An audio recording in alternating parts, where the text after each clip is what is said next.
नमस्कार. परभणी न्यूजमध्ये आपलं स्वागत करतो. मी दिलीप बनकर. पाहूया आजच्या ठळक घडामोडी. सामाजिक कार्यकर्त्या अन्यायाविरुद्ध उभी राहिलेली धाडसी महिला लताताई तुळशीराम लोणारे उर्फ लताताई चंद्रमणी बोरकर हे पतीकडचं नाव आहे. या नागपूर येथे महिला प्रबोधनावर मार्गदर्शन शिबिराचे आयोजन करण्यात आले होते. दिनांक 28 मे 2026 रोजी नागपूर येथील रवी भवन या ठिकाणी या कार्यक्रमाचे आयोजन करण्यात आले होते. कार्यक्रमाचे आयोजक महाराष्ट्र रत्न तारा मेश्राम, संपादिका साप्ताहिक दलित उद्धार. प्रमुख पाहुणे म्हणून पत्रकार दिलीप बनकर, ज्येष्ठ पत्रकार देवदास उर्फ देवा महामुने, भीमयोद्धा परभणी विजय कुलदीपके, ज्येष्ठ पत्रकार परभणी, नंदाताई वैरागडे, ज्येष्ठ समाजसेविका नागपूर, चंद्रमणी तुळशीराम तुकाराम बोरकर, शासकीय सेवानिवृत्त अधिकारी नागपूर, महेंद्र गजभिये समाजसेवक, आयुष बनसोडे इंजिनियर साहेब, भीमराव रामटेके सत्यशोधक पदाधिकारी, वामन नळे साहेब चंद्रपूर, सूत्रसंचालन सूर्यकांत रायबोळे, सहसंपादक साप्ताहिक दलित उद्धार परभणी यांनी आभार मानले. प्रथमेश धर्मेश पाटील समाजसेवक सत्यशोधक समाज पदाधिकाऱ्यांचीही उपस्थिती होती. दोघींनी मिळून लताताई तुळशीराम लोणारे बोरकर यांनी आपल्या गीतामध्ये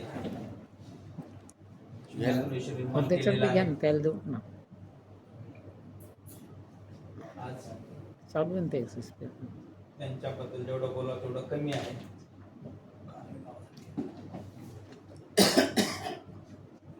अन्यायाविरुद्ध उभी राहिलेली धाडसी महिला म्हणून त्यांची ओळख आहे. महिलांच्या हक्कासाठी झटणाऱ्या लता दिदी त्यांचे जीवन संघर्षमय आणि प्रेरणादायी प्रवास आज आपल्या समोर मांडत आहेत.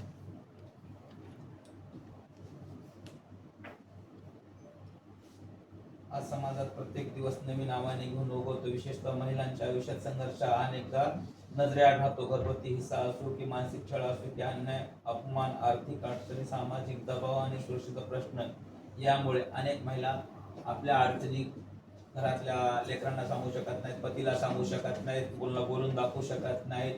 काही त्या स्वतःच आपल्या त्या गोष्टी गिळत असतात. त्या घुटणमध्ये विचार करून ते चुकीचे पावलं उचलत आहेत. कोणी तर मरण पत्करत आहे. पण ह्या अन्याय आतापर्यंत संपला नाही, संपणार पण नाही. पण त्या तसल्या पीडित महिलांसाठी, पीडित लेकरांसाठी ज्या आज आशेची किरण एक मैत्रीण म्हणून लता तुळशीराम लोणारे बोरकर आज इथं उगमस्थान झालेले आहे. त्यांच्या कुठलाही स्वार्थ नसताना निस्वार्थीपणाने, म्हणजे सांगण्याचा तात्पर्य की त्यांच्या आयुष्यात जे दुखापत झाली होती, स्वतःच्या जीवनामध्ये ज्या गोष्टी घडल्या होत्या त्या इतराच्या जीवनात घडू नये ह्या इच्छेनं, ह्या प्रवृत्त होऊन, ह्या उद्देशाने त्यांनी या समाजामध्ये आज पीडित लोकांच्या मदतीसाठी धावून जातात. जे गोरगरीब विद्यार्थी आहेत त्यांना शालेय साहित्य वाटप केल्या जाते, पुस्तकं वाटप केल्या जातात, कपडे वाटप केल्या जातात. आणि त्यांचे मिस्टर सन्माननीय चंद्रमणी तुकाराम बोरकर साहेब आहेत. आज त्यांच्यासाठी पाठीशी खंबीरपणे उभे आहेत. असे मोजकेच कुटुंबामध्ये लोक आहेत. आज त्यांच्याबद्दल जेवढं बोललं तेवढं कमीच आहे. बरेच काही लोक सांगतील. तर पुढील बोलण्यासाठी आम्ही 4 बहिणी 2 भाऊ एका झोपडीत राहायचो. हट म्हणजे झोपडी होते. त्यानंतर काही दिवसांनी 10 बाय 10ची खोली, 1 बकरी असा आमचा संसार होता. त्याच्यामध्ये माझे वडील 5 नोव्हेंबर 1988 वर्षी दीर्घकाळाने मृत्यू झाला. त्यानंतर माझी आई, मी असे आम्ही खूप म्हणजे पोरके झालो. माझी आई एका श्रीमंत कुटुंबातील व्यक्ती आहे. तिचे वडील रेल्वेमध्ये होते. तिचे 3ही भाऊ शासकीय नोकरीत होते. एक प्राध्यापक, एक रेल्वेमध्ये बडे बाबू, एक हेडमास्टर. पण तिला गर्व नव्हता. माझे वडील वारले. मी लहानपणापासून पाहत आहे. तिला हाती पडेल ते काम ती करायची. कोणाकडे भांडे करायची, कोणाकडे धुणं भांडे करायची. कुठलेही काम असो, शेणी गोऱ्या थापणे, काड्या पाट्या आणणे, म्हणजे असे गवताचे भारे विकणे. आम्ही पुष्कळ लोकांकडे काम केलेलं आहे. शेतामध्ये माती टाकणे, काळ्या गोऱ्या शेणी, मोह डिंक वगैरे वेचणे, अशा बरेच कामं केले. आणि माझी आई पण बकऱ्या राखायला न्यायची आमच्याकडे. मग मोठा झाला बकऱ्यांचा हे, तर त्या बकऱ्या वगैरे राखत होती. अशी कामं माझ्या आईने करून आम्हाला वाढवलेलं आहे. आणि त्याच्यात म्हणजे मी लहान असून मला आईचं म्हणजे लहानपणापासूनच मला सवय होती की आई जे करायची ते पाहून पाहून मी पण शिकून तेच काम करायचे. मी 1ली ते 7वीपर्यंत वर्गामध्ये अत्यंत हुशार विद्यार्थी म्हणून पहिला नंबर येणारी मुलगी होती. सर वगैरे म्हणायचे की तू इंग्लिश मिडियम घे 8वीनंतर, पण आमची परिस्थिती तशी नव्हती. म्हणून आम्ही दुसऱ्यांकडे काम करायला लागलो. त्यामध्ये डॉक्टर कारलेकर, सुधीर कारलेकर नावाचे गव्हर्मेंट हॉस्पिटलला डॉक्टर होते. त्यांच्याकडे मला त्यांच्या मुलीला पाहायसाठी 4थ्या वर्गात असताना ₹75 पर मंथ असं काम मी त्यांच्याकडे केलेलं आहे. 4-5 वर्ष राहिलेली आहे त्यांच्या घरी. मग त्यांनी MD करायला ते त्यांची बदली झाली. त्याच्यानंतर मी पुन्हा घरी आपल्या रिटर्न आली. घरी आल्यानंतर आमच्या घरी लाईट नव्हती. अत्यंत वाईट परिस्थिती होती. घरात म्हणजे सगळे कामं करूनही घर चाललं नसं झालं. शिक्षण सगळ्यांना शिकायचं होतं. मग दिवाबत्तीच्या ह्याच्यामध्ये अभ्यास करायची. आणि आमचं घर मेन रोडवर असल्यामुळे स्ट्रीट लाईट असते, त्या लाईटामध्ये जाऊन आईसोबत पोता हातरून मी अभ्यास करायची तिथे. आई मला म्हणायची की कशाला एवढं हे करते, त्या रस्त्यावर जाऊन हे करते. म्हणजे लाईट नव्हते, म्हणजे घरी नाही का लाईट नसल्यामुळे तेल संपलं की मग रोडवर जाऊन अभ्यास करायची. आणि मग असे करता करता म्हणजे खूप उन्हाकडे पण कामं करता करता खूप कामं केले. आणि आहेत गट शिक्षणाधिकारी ठमके साहेब यांच्याकडे मी काम केलेलं आहे. ते पंचायत समितीला होते. रीना भगत पंचायत समिती प्राध्यापक, भूषण जगनाळे सर, प्रगती ढोक प्राध्यापक, पूजा जांगडे सरकारी हॉस्पिटल, कल्याणी बारापात्रे पंचायत समिती, कल्पना रामटेके यांच्याकडे रेड्डी सर होते बँकेला मॅनेजर, यांच्याकडे पण मी काम केलेलं आहे. असे 15-20 लोक आहेत भरपूर. त्यांच्याकडे मी काम करून आईला खूप खांद्याला खांदा लावून सपोर्ट करायची. आणि काम करून सगळे छोट्या भावांचं शिक्षण वगैरे करायची. माझे भाऊ 2-3 भाऊ लहान आहेत माझ्यापेक्षा, तर सगळ्यांना शाळेत पाठवायची. असे करून म्हणजे भरपूर आहेत. आता ते नाव घेणं म्हणजे आणले आहे मी लिहून. रवी समर्थ sir, Mendhe sir, बेबीबाई Ganer MSCBमध्ये engineer आहेत, अमृतकर, असे भरपूर लोकांकडे काम करून म्हणजे हे केलं. नंतर मग माझे काका त्यांनी आमच्या घरावर रिटायर झाल्यानंतर त्यांनी म्हणजे आमच्या घराच्या मागे येऊन घर बांधलं. म्हणजे अटॅक केला एक प्रकारे नाही का. म्हणजे ते काय म्हणतात त्याला, जपानच्या शहरासारखं त्यांनी हिरोशिमा नागासाकीसारखं म्हणजे वडील वारला म्हणजे आमची शेती हडपण्याचा प्रयत्न केला आणि तिथे घर बांधलं त्यांनी. असं त्यांचा खूप हे झाला, अन्याय अत्याचार केला त्यांनी आमच्यावर नाही का. पण तरी मी डगमगली नाही. त्याच्यानंतर मग मी 12वीनंतर 7वी ते 12वी पुन्हा 5-6 वर्ष लोकांकडचे काम करून आपलं म्हणजे उदरनिर्वाह चालवत होतो आम्ही. माझ्या मोठ्या बहिणीचेही लग्न करू लागली आईला. मी शेवटपर्यंत आतापर्यंत म्हणजे आईच्या खांद्याला खांद्या तिच्यासाठी घर बनवणं, बेडरूम बनवून दिला आईला, सगळं म्हणजे खूप कष्ट केले. आणि माझी आई जगातील सर्वात सुंदर आई आहे. तिने मला खूप सपोर्ट केला. पण एक म्हणजे घरी 2-3 लोक असे आहेत की ते प्रश्न कधी ऐकूनच घेत नाही. पहिले प्रश्न पूर्ण ऐकून घ्यावं आणि नंतर ते प्रश्न नाही ऐकल्यामुळे मला मी लग्न करून मागितलं. तर सगळ्यांचं झालं सगळं करून, तर माझंही लग्न करून द्या. मी वधूवर सूचक मंडळामध्ये नाव दिलं होतं. तिथून मला रिश्ते आले. तर म्हटलं मोठ्या ताईंना वगैरे की तुम्ही जाऊन पहा यांच्या घरी बाबा हे कसे आहेत म्हणून नाही का. तर ते कोणीच माझ्याकडे लक्ष देत नव्हतं. आणि दिलंही नाही. त्यांनी आपापल्या संसारात होते. तर मग मीच त्यांच्याकडे घरी जायची आणि मग घर पाहून यायची. आणि घर पाहून आल्यानंतर मग ते म्हणायचे की तू घरासाठी इतकी राबली, सगळं तुझं गाव सांगते की पोरीनं खूप कष्ट केले म्हणून. मग तुझ्या बहिणी वगैरे येत का नाही म्हणजे पाहायला की जावयाचं घर कसं आहे काय. तर त्यांना वाटलं की एवढा मोठा इंजिनियर काय हिला मागणी घालेल बाबा म्हणून, नाही का. काय होतं त्यांचं माहीत नाही, पण ते प्रश्नच ऐकून नाही घेतले. आणि मला मी वारंवार म्हणत राहिली की मला लग्न करून द्या. त्याची व्यवस्थाही मीच केली होती सगळी. कॅमेरा वगैरे घेतला होता घरी म्हणजे लग्नासाठी, आणि हॉलमध्ये लग्न लावून द्या अशी एवढीच विनंती होती. त्याचं सगळं हे केलं होतं, पण त्यांना म्हणजे त्यांनी ऐकून नाही घेतलं. आणि त्यांना वाटलं की ही पागल झाली की काय झाली म्हणून त्यांनी मला सायकॅट्रिस्ट म्हणजे मनोरोगतज्ञ राहतात ना, त्यांच्याकडे आणलं. त्यांच्याकडे आणल्यानंतर त्या डॉक्टर साहेबांना मी म्हणाली, सर मी काहीच मागत नाही यांच्याकडून, मी यांच्यासाठी एवढी राबले, आता माझंही लग्न करून द्यावं. मी एकटी घरी सगळं करून झाल्यानं सेटल झाले आहेत सगळेजण. तर मग त्यांना त्या डॉक्टरांना काय वाटलं, तर त्यांनी दुसऱ्याकडे रेफर केलं. त्यांच्याकडे ॲडमिट करायची सुविधा नव्हती. त्यांची फी 1000 रुपये आहे आणि त्यांच्याकडे ॲडमिट करायची सुविधा नसल्यामुळे त्यांनी दुसऱ्या डॉक्टरकडे ज्यांच्याकडे ॲडमिट करतात ना त्यांच्या रेफर करून त्यांनी तिथे त्या डॉक्टरांनी ब्लड टेस्ट वगैरे केल्या. मला दुसऱ्या डॉक्टरकडे पाठवून मी सगळे होश आवाजामध्येच सांगत आहे. आणि मला शॉक दिला. 8-15 दिवस मी त्यांच्याकडे भरती होती. तर मी म्हटलं घरापेक्षा तर तिथं तरी बरं वाटत होतं. त्यांनी तर ऐकलं नाही. डॉक्टर साहेबांनी म्हणजे डॉक्टर तेवढे वाईट नाही आहेत, पण त्यांनी मला विचारायला पाहिजे होतं की बेटा तुला काय होते. आता जसे ते विचारतात मी त्यांच्याकडे जाते तर, लता कशी आहे गं, नोकरी करते का, गाडी वगैरे चालवते का. मी गाडी वगैरे सगळंच चालवते.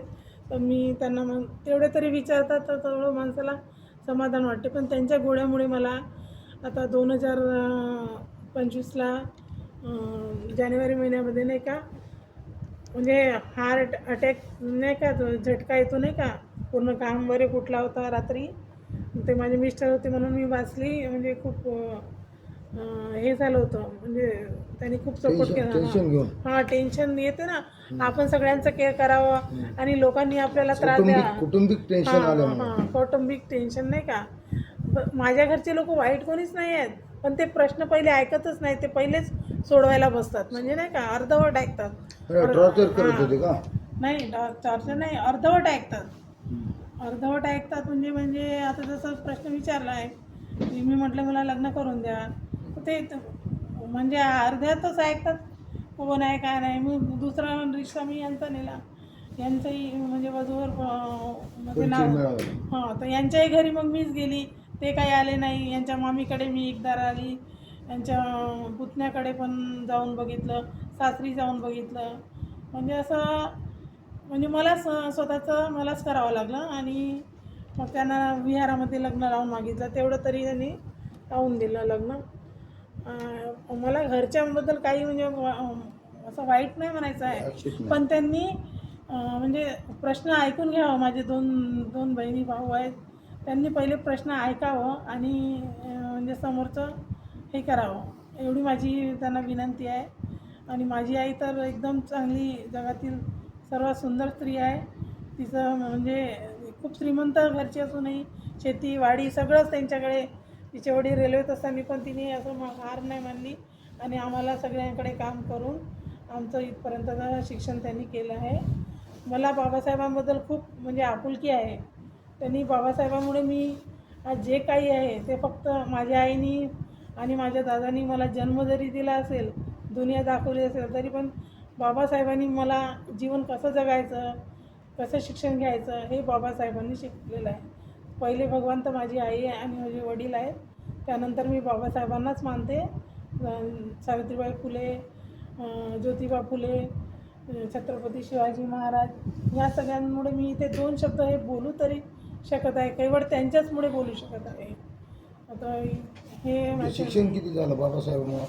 बी कॉम फर्स्ट इयरला असताना काकांनी आले आणि त्यांनी त्याच्यानंतर मग ITI केला, फॅशन डिझायनिंग केली, म्हणजे कुकिंगचे क्लासेस वगैरे. हे सगळं बाबासाहेब शाहू महाराज आणि सावित्रीबाई फुले. हां, नाहीतर आम्हाला बोलण्याची तर संधीच भेटली नसती. ते 2 शब्दही का बोलू शकलो असतो. पण इतकं त्यांनी आमच्यासाठी केलेलं आहे. आणि माझ्या एका बहिणीला रिक्वेस्ट आहे की ती स्वतःही त्रास घेते, म्हणजे ती स्वतः खूप त्रासामध्ये जीवन जगत आहे. तिने म्हणजे मुस्लिम याच्याशी विवाह केलेला आहे आणि ते व्यक्ती माझ्या आईला टॉर्चर करतात, म्हणजे बॅरिस्टर साहेब आलेशे म्हणून थट्टा करतात, म्हणजे माझे जावई. मी त्यांना विनंती करते की त्यांनी ताबडतोब माझ्या आईची माफी मागावी आणि माझी पण, आणि संपूर्ण कुटुंबाला जे त्रास देत आहेत त्यांनी माफी मागावी आणि माझ्या बहिणीला त्रास देऊ नये. रात्री कॉल करतात 12-1 वाजता, म्हणतात तेरे बहन के तुकडे कर दिए, मर गई, असं वगैरे. त्यांचंही मला एक टेन्शन आहे, त्याच्यामुळे मी त्यांना रिक्वेस्ट करून सांगते, नाहीतर मी त्यांना समोर आणणार. ते म्हणजे हँगिंग गेले का? समोर आणणार त्यांना, नाहीतर ब्रेन हँगिंग. हां चालू आहे. मी सांगतो माझ्यापाशी आहे ते पुरा. हां, ते देवा थांबा ना तुम्ही तेच. त्यांनी म्हणजे त्रास देणं, बॅरिस्टर असे म्हणजे वारंवार बॅरिस्टर लोकांचा अपमान होतो. त्यांना बॅरिस्टरचा बी तरी माहीत आहे का? ते बाबासाहेबांचा अपमान करतात सरासर, आणि ते म्हणतात की आम्ही तुमच्या जातीला मानत नाही. मग लग्न केलं तर आता मग निभवत आहे, तर मग दुसऱ्यांना त्रास कशाला? रात्री 12 वाजता 1 वाजता फोन करून मला म्हणजे टॉर्चर करतात. आता माझं लग्न पण झालं आहे, मी मदत केली त्यांना जेव्हा करायची होती तेव्हा चंद्रपूरला. आता मी माझ्या नवऱ्याच्याकडे राहते, माझे मिस्टर जे म्हणतील ते मला करावं लागतात.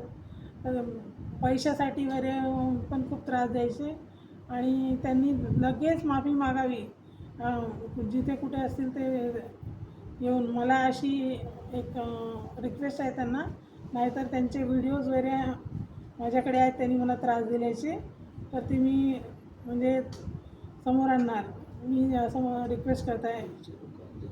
ते मुस्लिम मुलगा कुठला? त्याच्या परिस्थितीमध्ये जगाची आर्थिक परिस्थिती खूप बिकट झालेली आहे, आणि मी हे शेवटचं सांगत आहे आता की मला असं वाटते की आपण एकत्र यावं, आणि एकत्र येऊन सर्वांनी आता जे कोणी म्हणजे चांगली पार्टी सध्या काम करत आहे, कमसे कम देश तर वाचवायला पाहिजे. तर आता सध्याच्या घडीला आमच्या समाजात एकत्र येत, मी तर खूप प्रयत्न केले 2005 पासून करतच आहे, पण समाज काही समोर येऊन नाही राहिला. पण आता पुन्हा करावं लागेल आता समोर आल्यानंतर.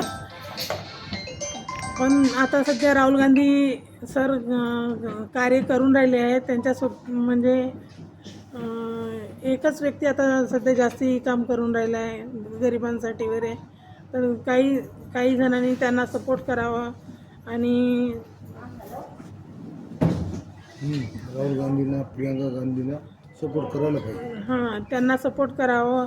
आणि राहुल सर को हमेशा लोग चिढ़ाकर बोलते कि इटली जाते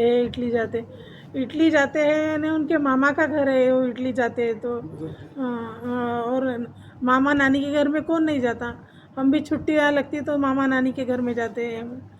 तो आणि संदीप पात्राजी म्हणतात की 60 करोड रुपये खर्च आला राहुल गांधींच्या विदेशी दर. मग नरेंद्र मोदी सर दौऱ्यावर जातात तर त्यांच्या दौऱ्याचा खर्चाचा तर हिशोब देत नाही, तो आमचा टॅक्सचाच पैसा वापरला जातो. असं आहे.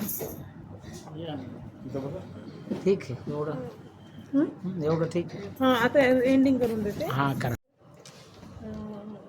कांताबाई तुळशीराम लोणारे यांची मुलगी राहणार सुलेझरी कृषीनगर नागपूर. मी एक समाजसेविका आहे. 14 फरवरी 2005 पासून चंद्रपूरमध्ये समाजकार्य करत होती.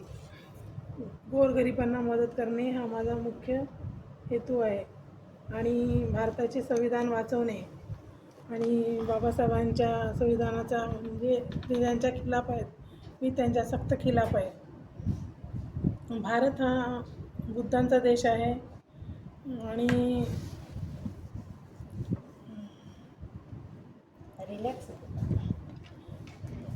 माझे मनुस्मृती जाळलं म्हणतात सगळेजण. माझ्या बाबासाहेबांबद्दल बोलतात की बाबासाहेबांनी मनुस्मृती जाळली असे म्हणतात. पण डॉक्टर बाबासाहेब आंबेडकरांनी असंख्य पुस्तके लिहिली आहे, वाचली आहे. लिहिली आहे, वाचली आहे. आणि असा असा व्यक्ती कसा काय म्हणजे पुस्तक जाळू शकतो? कारण त्याच्यामध्ये वाईट प्रथा लिहिलेल्या होत्या. बालविवाह, सतीची परंपरा. सती म्हणजे परंपरा म्हणजे एखाद्या स्त्रीचा नवरा वारला की तिच्यासोबत म्हणजे त्याच्यासोबत तिलाही जाळणे असे लिहिलेलं होतं. स्त्री जन्मतः चरित्रहीन असते. ब्राह्मण, क्षत्रिय, वैश्य, शूद्र असे 4 वर्ग होते. आजही आहे समाजामध्ये लोक त्यांचा हे करतात. त्या जिवंत जाळणाऱ्या बायांना बाबासाहेबाच्या संविधानामुळे पंतप्रधान बनता आलं. जसे की इंदिरा गांधीजी. आणि आता एक रिसेंटली उदाहरण देत आहे. अजित पवार सरांच्या मृत्यूनंतर सुनेत्रा पवार यांना राष्ट्रपती मुर्मू झाल्या एस टीच्या. यांना जिवंतपणे जाळले असते. एक मिनिट.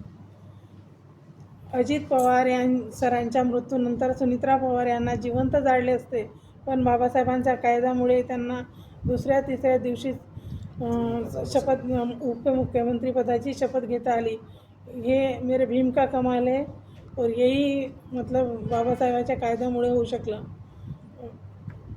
आणि म्हणजे माझ्या घरच्यासाठी माझ्या भावाला बोलणं आहे की बाबा रे, तू बाबासाहेबांना मानत नाही म्हणजे जास्ती अजूनपर्यंत तू घरामध्ये गौतम बुद्धाची मूर्ती आणि बाबासाहेबांची मूर्ती म्हणजे आणत नाही. आणि जोपर्यंत हे करत नाही तोपर्यंत मला मी इतकं बाबासाहेबांबद्दल तुम्हाला सांगते, साध्या भाषेत सोप्या भाषेत सांगते की बाबासाहेबांनी आपल्याला किती चांगलं जीवन दिलं. कमरेला झाडू होता, गळ्यात मडकं लटकवलेलं असायचं, 24 तास नोकरी होती, साधी पाणी पिण्याची मुभा नव्हती. 20 मार्च 1927 रोजी 14 तळ्याचा सत्याग्रह केला आणि आपल्याला तळे खुले करून पाण्याचा अधिकार दिला. असं बाबासाहेबांनी खूप सगळ्यांसाठीच केला, पूर्ण देशासाठीच केलं. पण सगळे म्हणतात की बाबासाहेबांनी काय केलं. सगळ्यांना बाबासाहेबांमुळे रोजगार मिळतो. सगळ्यांना सगळं काही, कुणी खासदार बनते, कुणी मंत्री बनते, कुणी काय, बाबासाहेबांच्याच कायद्यानुसार हे चालतं. कारण की त्यांनी वोटिंगचा अधिकार सर्वांना समान करून दिला आहे. त्याच्यामुळे सर्वांना आज रोजगार मिळतो. नाशिक येथे काळाराम मंदिरचं काम, संत रविदास महाराज, संत गाडगे महाराज, शीख समाजाचे संत गुरु नानक महाराज हे जास्त संत रविदासला मानणारे पंजाबमध्ये जास्तीत जास्त संख्या जास्त आहे. आणि तसंच पाहिलं तर मी एक चर्मकार संघटनेचा ज्येष्ठ नेता व ढोर समाजाचा ज्येष्ठ नेता परभणीकर देवीदास महामने उर्फ देवाभाऊ माझा परिचय आहे. आणि म्हणायचा उद्देश असा आहे की आज पाहिलं तर लताताई तुळशीराम लोणारे माहेरील नाव आहे त्यांचं, आणि आता पतीचे नाव आहे लता चंद्रमणी बोरकर मॅडम. यांच्यावर जो अन्याय झाला त्या संदर्भात त्यांनी बरंचसं काही माहिती देतील. मला असं वाटते की त्या असं जे आहे की आजच्या काळामध्ये मुला व मुलीवर अन्याय अत्याचार होत असतात. जे मुलाचे आईवडील जे मुलीचा लाड करत असतील तो अयोग्य आहे. कारण मुलीची लाड हे करणं हे आपल्याला घातक आहे. उद्या नवऱ्याकडून त्रास झाला, सासू सासऱ्याकडून त्रास झाला, धैर्याकडून त्रास झाला, भाऊजीकडून त्रास झाला किंवा जावाकडून, असं काही होऊ नये. त्यासाठी मुलीचा लाड करू नये. मुलीचा लाड करणं म्हणजे स्वतःच्या पायावर दगड मारून घेणे. आणि तसं पाहिलं तर एखाद्या गोष्टी असेही असतात की बाबा आपली मुलगी ज्या घरी दिली त्या घरी तिला जाच होतो, तिला त्रास होतो, तुला मानसिक त्रास दिला जाते, तिला शिक्षणापासून वंचित केल्या जाते. तिची काही इच्छा असते की बाबा आपण परमपूरचे डॉक्टर महापुरुषाच्या पुस्तकावर आपण शिकवावं व उच्च पदावर जावं. कलेक्टर, IPS अधिकारी, क्लर्क वगैरे, तलाठी काय भरत्या निघतात, ह्या उच्च पदावर जाण्यासाठी निघतात. त्यावेळेस काही नवऱ्यांनी तिच्या नवरे म्हणजे ज्या मुलीचे सासू सासरे व तिचे नवऱ्या यांनी साथ द्यावं की बाबा त्या मुलीला शिकू द्यावं. शिकल्यानंतर ती तिच्या पायावर उभं टाकल, मग तुम्ही पण शिका, नवरा बायको शिका. असे शिकण्यासाठी त्या मुलीच्या सासू सासऱ्याने, देरानी, भावजाईनी, जावानी सपोर्ट करावं की बाबा ह्या मुलीला शिकू द्या. शिकल्यानंतर ती कोणत्या पदावर जाईल हे मग कोणाच्या बापाला माहीत नाही. ती तिच्या पद्धतीनं तिनं ती नशिबात आहे. त्या पदावर बाबासाहेब आंबेडकरांच्या तत्वावर चालू परमपूज्य डॉक्टर बाबासाहेब आंबेडकर हे सर्व महापुरुष महात्मा ज्योतिबा फुले जशा सावित्रीबाई फुले यांनी जसं की महिलांना शिक्षणाची क्षेत्राच्या बाबत महिला मुलींना वगैरे शिक्षणाबाबत जे अंगावर शेण घेतलं उच्चवर्णीयाचं मारून घेतलं हाणून घेतलं आणि एवढं सहन करून देखील तिने मुलीला शिक्षण कसं द्यायचं ही हट्ट सोडा नाही. त्यासाठी महात्मा ज्योतिबा फुले यांनी त्यांना सहकार्य केलं की बाबा तू शिक्षण शिको, आपल्यावर अन्याय झाला सहन झाला तरी आपण सहन करू, पण लोकांना मुलींना शिक्षण देणं हा प्रथम कायदा बाबासाहेबांनी आणला.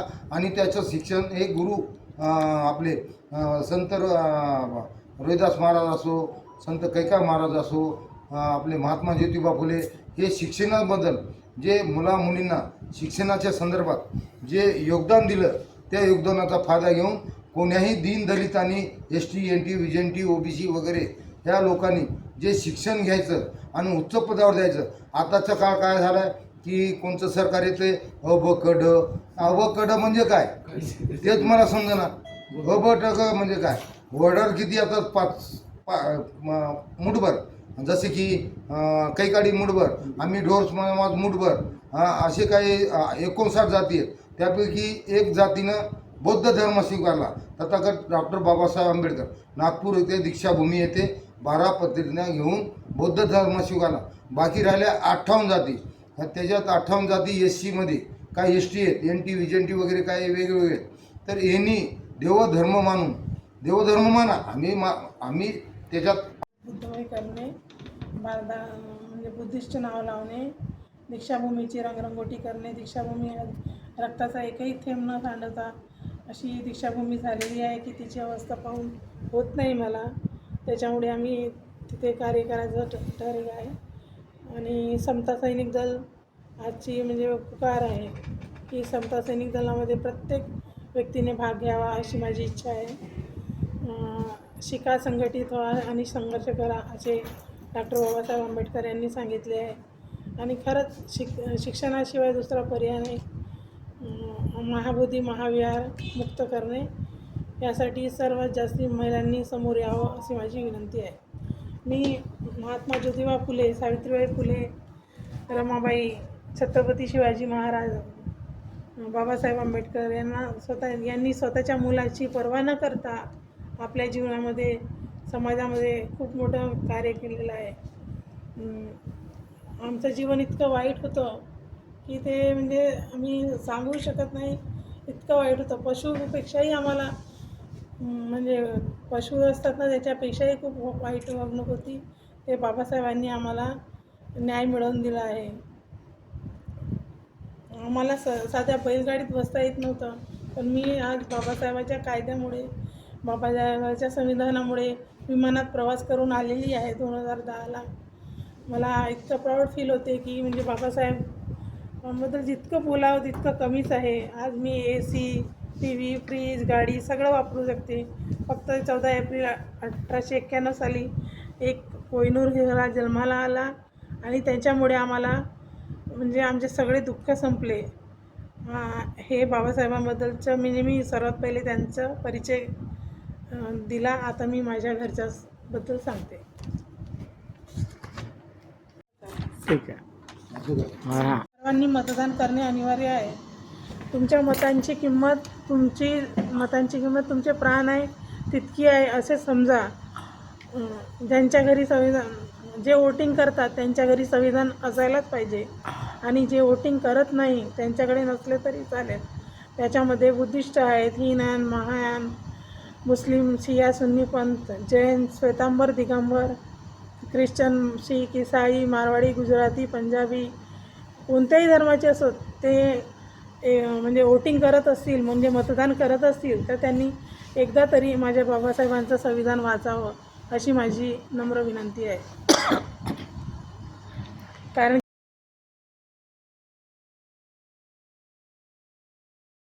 थोडं देवा असं सरळ बसा. आता एंडिंगला म्हणजे आम आदमी पार्टी पण काम करत आहे. ते म्हणजे याच्यासाठी अरविंद केजरीवाल सरांचं पण खूप चांगलं कार्य आहे. तुम्हाला ज्यांना वाटते की त्यांची पार्टीमध्ये जा, संजय सिंग आहे आणि काँग्रेसच्या याच्यामध्ये नितीन राऊत सर आहेत, ठाकरे सर आहेत माननीय, आणि वडेट्टीवार सर आहेत. हे लोक मला कार्यकर्त्यांनी दिसतात. सपकाळ साहेब आहेत. आणि आता आपल्या म्हणजे याच्यात वंचित बहुजन आघाडीमध्ये पण काम करत आहेत. पण ते म्हणजे असे सीटसाठीच हे करतात. मला असं म्हणायचं आहे, पहिले एकत्र या, देशाला वाचवा, नंतर तुम्ही त्या डिसाईड करता सीटसाठी की आम्हाला केंद्रामध्ये इतक्या सीट पाहिजे, तितकं सीट पाहिजे म्हणून. खुर्चीसाठी नका हे करू, कारण नाहीतर हा देश पहिले पारतंत्र्यात गेला होता. 150 वर्ष इंग्रजांनी राज्य केले, तशासारखे आताच्या युवा पिढींनी समोर येऊन कार्य करावे अशी माझी विनंती आहे. मी एवढे बोलून आपले 2 शब्द संपवते. तेव्हापासून ते म्हणजे माझ्या पाठीशी उभे आहे आणि तेही चांगले. म्हणजे मिसकॅरेज म्हणजे 2-3 महिन्याचं हे झालं. त्यांनी सांगितलं डॉक्टरांनी, तर ते हाय रिक्स लिहून देत होते की म्हणजे रिक्स आहे बापा असं, म्हणून ते मिसकॅरेज झालेल्या प्रकार.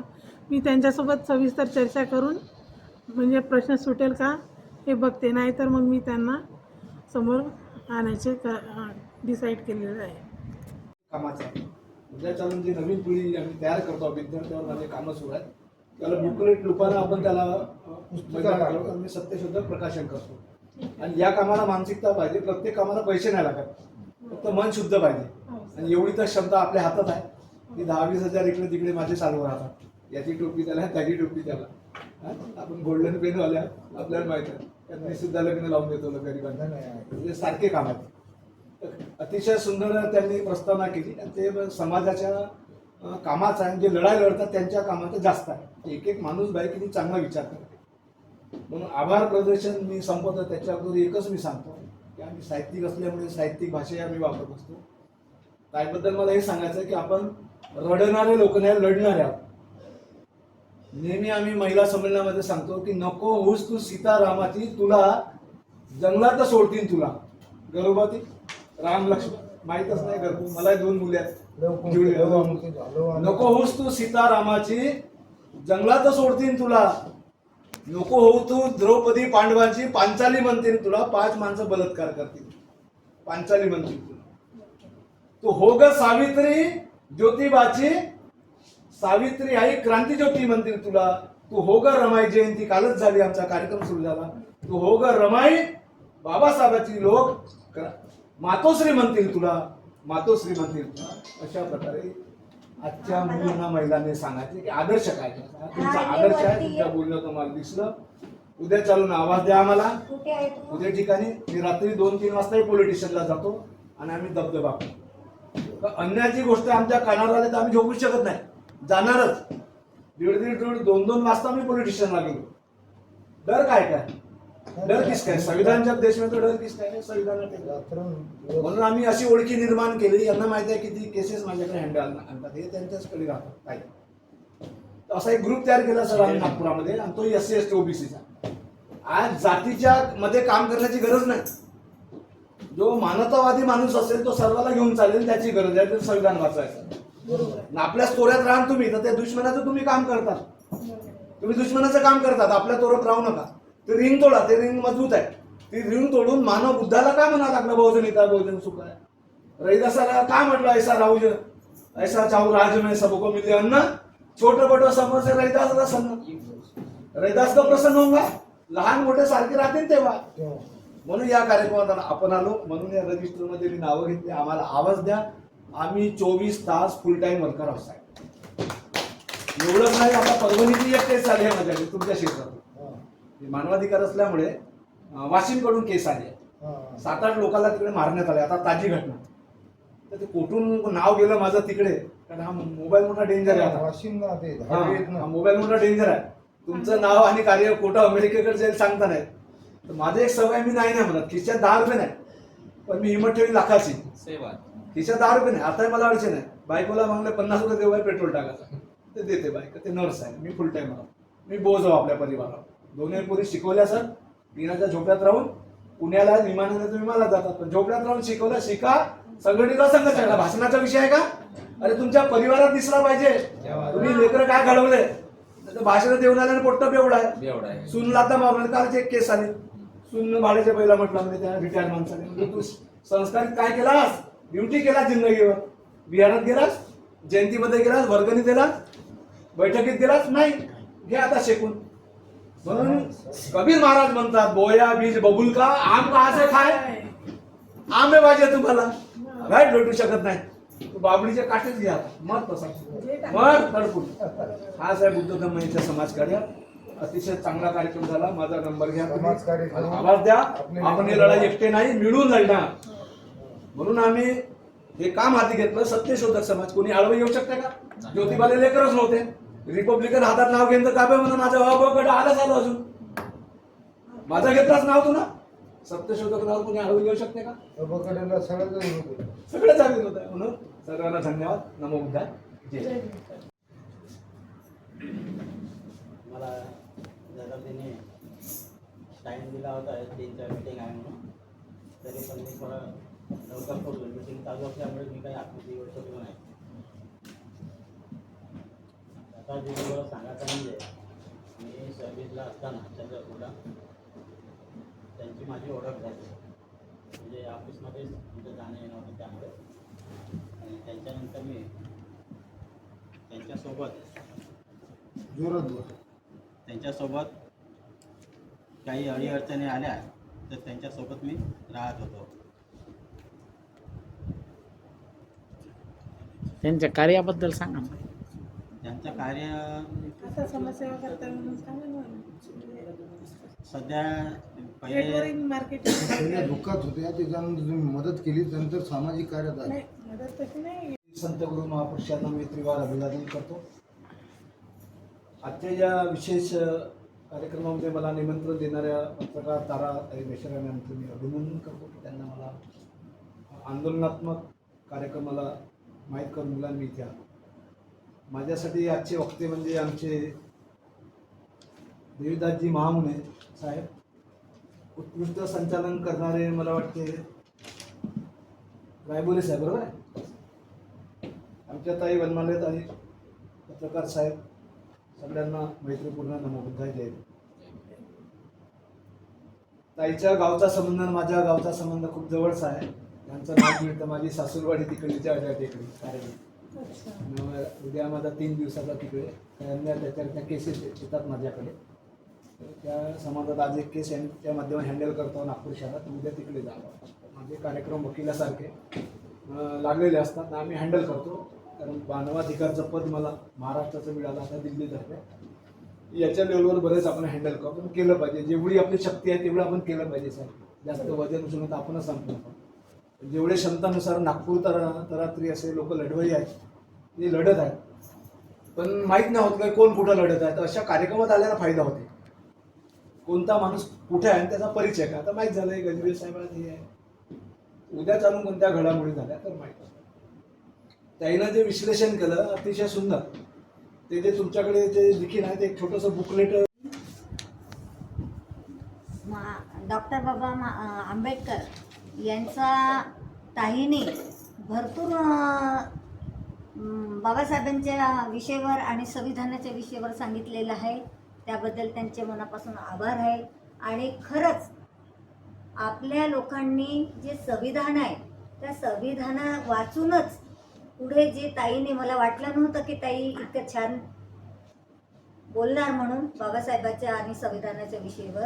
कारण की त्यांची कालपर्यंत आम्ही दोघे पण दुपारी होतो तर त्यांची हालत आणि सिच्युएशन अशी होती की ताई मी पुढे काय बोलणार या परिस्थितीमध्ये होत्या. आणि आम्ही दोघे पण काल भर उन्हामध्ये फिरलो. माझं इतकंच म्हणणं आहे की जे ताई आज मालूम आहे नोकरीवाला पण असेल तर तो व्यक्ती आपल्या जयंतीला 500 रुपये द्यायला मागं पुढं पाहतो. तो पेमेंटवाला असो की गव्हर्नमेंट सर्वंट असो की कोणीही असो, गव्हर्नमेंट सर्वंटचा व्यक्ती. पण एक ही महिला आहे, ह्या महिलांनी दीक्षाभूमीला जे पण योगदान द्यायचं होतं ते गुप्त दिलं. आणि त्या महिलांनी हे पण नाही सांगितलं की माझं नाव पुढे येऊ द्या.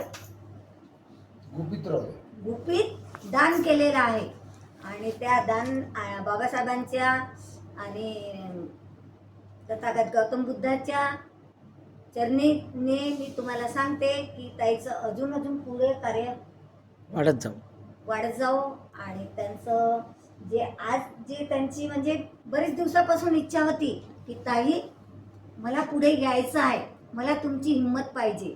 पण एक महिला आहे तर मी महिलांना सहकार्य केलं आणि ते याच्या आधी यांच्यासोबत बरेच पत्रकार जुळलेले होते, पण एकही पत्रकारांनी त्यांना सहकार्य केलं नाही. मी त्यांच्या गावी गेली, माझा वेळ काढून त्यांच्या नातेवाईकामध्ये गेली, त्यांच्या नातेवाईकांची भेट घेतली, त्यांच्या दादाच्या मम्मीकडे पण गेली होती आणि सगळ्यांकडे मी जाऊन त्यांनी आमचा सन्मान केला, जेवण केलं आणि ताईने आम्हाला त्यांची भेट घालून आणलं. आणि याच्यानंतर ताई जे कार्य करायला आता पुढे वाढल्या तर असेच पुढे वाढाव आणि पुढे यांची अशीच उन्नती व्हावं. हे 2 शब्द बोलून आज इथे रविभवनला महिला प्रबोधन मार्गदर्शन शिबिर भरलं होतं. त्याचे आयोजन तारा मिश्रम या मॅमनी केलेलं आहे आणि महिलांवर जो अत्याचार होतो, अन्याय होतो त्याबद्दल इथे चर्चा झालेली आहे आणि काही महत्त्वाचे मुद्दे मी सांगितलेले आहेत. आणि बाबासाहेबांबद्दल मला खूप अतोनात प्रेम असल्यामुळे मी बाबासाहेबांबद्दलच जास्त प्रमाणात बोललेली आहे. आणि शिका, संघटित व्हा आणि संघर्ष करा असा त्यांचा जो नारा आहे तो सर्वांनी अंमलात आणावा अशी माझी इच्छा आहे. महिलांनी सर्वात समोर येऊन कार्य करावं अशी पण माझी विनंती आहे. महिलांना, युवा मुलांना सांगायचं आहे की कृपा करून त्यांनी डॉक्टर इंजिनियरच न बनता आमदार खासदार पण बनावे, नगरसेवक खालच्या पातळीपासून सरपंच, नगरसेवक, आमदार खासदार बनून पार्लमेंटवर जावं अशी माझी इच्छा आहे. एवढे बोलून मी आपले 2 शब्द संपवते.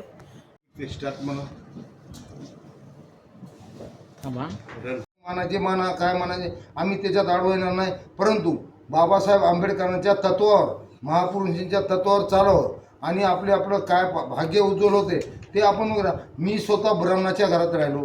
ब्राह्मणाचे घरं काय म्हणतात, गांधीजीला शिव्या देतात की पाकिस्तानमध्ये मुस्लिम पाठवले नाही, अर्धे रहा, जिसको जाने का जाओ, जिसको रहने का रह जाओ. हे गांधीचं चुकीचं आहे. त्याला नोटावर ठेवलंय, पायाखाली तुडवायला. बरं झालं आपले बाबासाहेब नोटावर नाही. हे गाणं जे म्हणतात ना, बाबासाहेबाचे टाय घालून घालतात, नोटो पे होणार, हे चुकीचं आहे. बाबासाहेब नोटीवर असते, तुडवला गेले असते, त्याचा अपमान झाला असता. ते नाहीत म्हणून चांगले. गांधीजीला तुडवले ही चांगली गोष्ट आहे. अभिनंदन सर्वांचं. ज्यांनी ही नोटावर बाबासाहेबाची हे गांधीजीचं टाकलं ते अभिनंदनीय आहे. नोटावर टाकलं, तशा हरामखोर माणसाला टाकलं. त्यानं त्याच वेळ म्हणत असता पाकिस्तानचे लोक जेवढे मुस्लिम आहेत, पाकिस्तानला जा, बांगलादेशला जा, इकडे जा. आज ती वेळ आली नसती. हे ब्राह्मण समाज म्हणतात, आपण नाही म्हणत. त्याच्या घरात ते ब्राह्मणाला शिवा देतात, गांधीजीला शिवा देतात, वरून बाबासाहेबाला शिवा देतात आणि देतात हे खरं आहे. पण तेच पुस्तकं येडं पोरगं राहिलं, येडी पोरगी राहिली तरी त्याला कधी वेडं म्हणत नाही. त्याला हुशार म्हणतात, जातात, मांडीवर घेतात, दूध पाजतात, हुशार लहानाचं मोठं करतात. उच्च शिक्षण देण्यासाठी महापुरुषांचे पुस्तक अति असतात त्यांच्या घरी. आणि तसं म्हणून कोणाच्या बापाला समजून देत नाहीत. आम्ही कशावर शिकलो, 3% ब्राह्मण असतात. 3% ब्राह्मणच आपल्याला मूर्ख समजतात. कोणत्या SC ST जनटी वगैरे हे शेड्यूल कास्ट यांना मूर्ख समजतात. आणि 3% ब्राह्मण हे महापुरुषांचे पुस्तक वाचल्याचे उच्च पदावर जात नाहीत, मुख्यमंत्री होत नाहीत, कलेक्टर होत नाही, SC होत नाही, SC म्हणजे सचिव होत नाहीत. असे उच्च पद राष्ट्रपती, उपराष्ट्रपती ह्या पदावर जातात. गृहमंत्री, फरमंत्री, काय कोणते मंत्री, गडकरीसारखे, जसं फडणवीससारखे अशा पदावर जातात. म्हणजे हे घरून ते 3% ब्राह्मण कसे असतात ह्या पद्धतीनं असतात. ते कधी मुलीला त्रास देत नाहीत, ते कधी मुलाला त्रास देत नाहीत, सुनाला त्रास देत नाहीत. मनाचा उद्देश त्यांच्या घरामध्ये जसं चालतं, येड्याला हुशार करतात, तसं आपला समाज नाहीच. आपल्या समाजात काय 2 ठॅके देतात लेकराला, हे येड्या असं असतंय का, हे येड्या तसं असतं. कारण आपण मांस मच्छी खातो, ते खात नाहीत, ते ओरिजिनल तूप खातात, त्याचा दिमाग जागेवर राहते, त्याच्या पेन चलती, पण आपली पेन चलत नाही. आपण पेनीनं चाललं पाहिजे. त्यांना शिवी देऊन उपयोग नाही. 10 शिव्या खातील ब्राह्मणाचे लोक, हे खरं आहे, 10 शिव्या खातील पण खुट्टी ठोकून जातील. मी कर्मचारी आहे, जायकवाडी पाटबंधारे विभाग क्रमांक 2 परभणी येथे कालवा चौकीदार या पदावर आहे. मला अनुभव आहे की बाबा ब्राह्मण समाजाला मी काही शिव्या दिल्या खरं आहे, कारण त्याने माझ्यावर अन्याय केला. मी दलित असल्यामुळं, मागासवर्गीय असल्यामुळं कुठं बदलीच कर, कुठं काहीच कर, कधी रजा पास करायचे नाही, अमुकच कर, हे मला पत्रानुसार दिले. मी दिल्यानंतर मी प्रश्न विचारला माझ्यावर अन्याय का, तर ते म्हणले बाबा ते नाही असं नाही, ते या काही गोष्टी त्याने बोलायच्या, पण ते बोलून दागिना मी शिव्या दिल्या, 2 मारले बी, एससीला मारले, डेप्टीला मारले, त्याच्यानंतर जेईला मारलेले, मी 36 वर्षा मारले त्याला, पण मारल्यानंतर त्याचं पेन चालली, पेनीमध्ये मारलं. त्याच्यात पेनीवर मारल्यानंतर त्याचा सवालचा जबाब मला देताच येते, पण मला बाबासाहेबांनी जी पेन दिली त्याच पेननं मी त्यांना मारलं. तुम्हाला याच्यावर काय करायचं करा, कायदा दिलाय, त्याचा कोर्ट आहे, कचेऱ्या आहेत, सगळं खेटून बसलेलो आहे. त्याच्यामुळं सगळ्यांनी कोणी आपण दीनदलितानं जे ब्राह्मण पेननं चालवतात तीच पद्धत आपण आज पाहिलं असून तुम्ही कालच्या वेळेस की बाबा आपले जे गवई साहेब यांनी चप्पल खाली, एक मनुवाद्याची चप्पल खाली, पण ती सहन केलं, कारण त्याला माफ बी केलं. कारण कसं माफ केलं, त्याला खुट्टी ठोकायची होती. आज अट्रॉसिटी ॲक्ट गुन्हा जे दाखल झाला अजमानत, ज्यांनी उच्चवर्णांनी दलितावर अन्याय केला, STवर, SCवर, SC ST हे 2 जाती केंद्र गुन्हा असतात. राज्याला मान्यता नाही. ती राज्याला मान्यता फक्त कॅटेगरीमध्ये कोणाला आणायचं, कोणाला नाही आणायचं, जसं वंजारी बंजारी काय असतात, माळी कोळी वगैरे, हे बालाबोली तुला याला कोणत्या कास्टमध्ये आणायचं, कोणत्या नंबरनं आणायचं, हे राज्य सरकार ठरवतं. पण प्रथम काय होतं, बाबासाहेब आंबेडकरांनी जेव्हा घटना व संविधान लिहितावेळेस SC STला प्रथम प्राधान्य दिलेलं आहे. त्याच्यानं SC ST हे 2च जाती अशा आहेत की त्या कुठेही कोणाच्या बापाला भीत नाहीत. हे अट्रॉसिटी ॲक्ट गुन्हा झाल्यानंतर त्यांना अजिबात म्हणायचा उद्देश की जमानत नाही. हे रासू गवई यांच्या मुलानं खुट्टी ठोकून गेलं. त्याला म्हणतात ब्राह्मण वाद, म्हणजे ब्राह्मण प्रमाणे वागणं. खाली चप्पल, खुट्टी ठोकून गेले. मी त्यांचं आजही स्वागत करतो. अशा माणसांनी खुट्टी ठोकली की जे जमान्यात आपण कोणावर अट्रॉसिटी केली, आपल्यावर कोणावर जातीवादी भांडण केलं. आता मी कर्मचारी, कधी म्हणतात जातीवर भांडणं, मला कोणी मराठा असते ते काय म्हणतात आम्ही मराठा आहेत, तू तसा आहेस, तू तसा आहे, ढोराचा आहे, मांगाचा आहे, महाराजा आहे, तू असा आहेस, तू तसा आहेस म्हणून चप्पल उगारल्या जाते. कधी काय भानगडी होतात. हे सगळं आमच्या बनकर साहेब आहेत, लॉर्ड बुद्धाचे चॅनलचे, काय परभणीचे पत्रकार लोक आहेत, मराठी महासंघाचे पत्रकार संघाचे, असे सामनावाले आहेत, सकाळवाले आहेत, पकडवाले आहेत, हे काय आहेत ना लोकमतवाले, असे जे आहेत पत्रकार, त्यांना सुद्धा सहन होत नाही. ते बातम्या देतात पण त्याच्यावर कारवाई होत नाही. SP साहेब असो, DYSP असो, कमिशनर असो, मुख्यमंत्री असो, यांना ईमेलद्वारे, निवेदनाद्वारे मी कळवत जातो की माझ्यावर असा अन्याय झाला, असा अन्याय झाला, अट्रॉसिटी ॲक्ट दाखल करा, हे करा, ते करा. पण ते मॅनेज होतात आणि पैसे खाऊन मॅनेज होतात. कोण? SP, DYSP, कलेक्टर सगळे. कारण ते कारवाईच करत नाहीत. मग त्याला काय असते, मला नावलाज असतो निवेदन देऊन उपोषणाला बसण्याची वेळ येईल अशी त्यांच्यावर परिस्थिती आणल, हे मात्र मी नक्की सांगेन.